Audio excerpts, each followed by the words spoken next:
आता बघूया जिल्ह्यांमधल्या टॉप 9 बातम्या। तुकाराम मुंढेंच्या निर्देशानुसार मोहोळमध्ये दूध डेअरीवर कारवाई, 13 दुधाचे नमुने तपासण्यासाठी पाठवले। अहवालानुसार संबंधितांवर कारवाई होणार असल्याची माहिती। धुळे जिल्ह्यात अवैध गावठी दारू निर्मितीवर धाड, 8.26 लाखांचा मुद्देमाल जप्त। धनगरवाडी शिवारातील शिवार तलावावर छापा, गावठी दारू तयार करण्यासाठी वापरण्यात येणारे 17,980 लिटर रसायन, 516 लिटर तयार गावठी दारू तसंच इतर साहित्य जप्त। सोलापूरच्या करमाळा तालुक्याला वादळी वारे आणि जोरदार पावसाचा तडाखा। भाळवणीत केळीच्या बागांचं नुकसान तर काही ठिकाणी घरांचे पत्रेही उडाले, शेतकऱ्यांचं आर्थिक नुकसान। परभणीच्या पोखरणीत वादळी वाऱ्यामुळे शेकडो एकरवरील केळीबाग उद्ध्वस्त झाले। हातातोंडाशी आलेलं केळीचं पीक उद्ध्वस्त झाल्याने बळीराजा हवालदिल। सिद्धेश्वर एक्सप्रेसमधील 2 किलो सोन्याच्या चोरीच्या प्रकरणात माढा तालुक्यात 4 जणांना अटक तर 6 आरोपी अद्याप फरार। मुंबई आणि गोडूवाडी लोहमार्ग पोलिसांची ही संयुक्त कारवाई। आरोपींना 4 दिवसांची पोलीस कोठडी, 1,62 लाखांचं सोनं जप्त।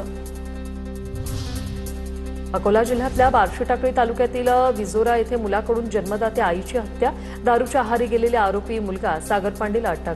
कौटुंबिक वादातून घटना घडल्याचा प्राथमिक अंदाज। भंडाऱ्याच्या कुशारी एकलारा शेतशिवारा सोलर पंपाच्या वायरीची चोरी। कमुहाडी तालुक्यातील कुशारी एकलारा शेतशिवार परिसरात अज्ञातामुळे 10 ते 15 शेतकऱ्यांचं आर्थिक नुकसान झाले।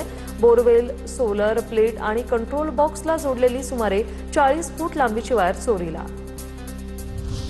नंदुरबारच्या तळोद्यात ट्रायलसाठी गेलेल्या ग्रँड i10 कारचा भीषण अपघात।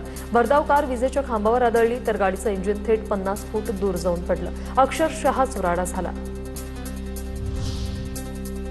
गुहागर तालुक्यातील गोपाळगड किल्ल्याच्या मालकी हक्काचा प्रश्न पुन्हा ऐरणीवर। जिल्ह्याच्या पोलीस अधीक्षकांकडून घटनास्थळी भेट। अफवांवर विश्वास ठेवू नका, किल्ला सर्वांसाठी खुला, पोलीस अधीक्षकांचं आवाहन।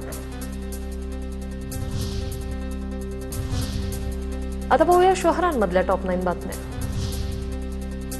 मालेगावात बोगस डॉक्टरांच्या निष्काळजीपणा झालाय। प्रसूती माता आणि नवजात बालकाचा यामुळे मृत्यू झालाय।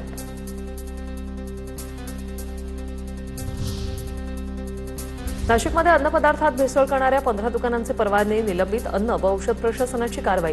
6,75,90,000चा मुद्देमाल जप्त। सोलापूर ग्रामीण पोलिसांची धडाकेबाज कारवाई। 7,45,000चा हातभट्टीचा मुद्देमाल नष्ट। मुळेगाव तांडा या ठिकाणी करण्यात आली कारवाई।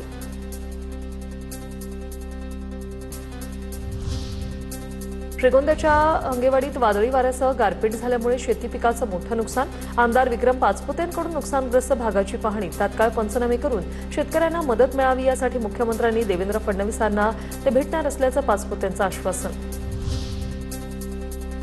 अकोल्यात आजारी पतीला पाठीवर घेऊन पत्नीची रुग्णालयात वणवण। व्हीलचेअर किंवा स्ट्रेचर न मिळाल्याने पतीला पाठीवर घेऊन जाण्याची वेळ। अकोल्यातील जिल्हा शासकीय रुग्णालयातील निष्काळजीपणा समोर।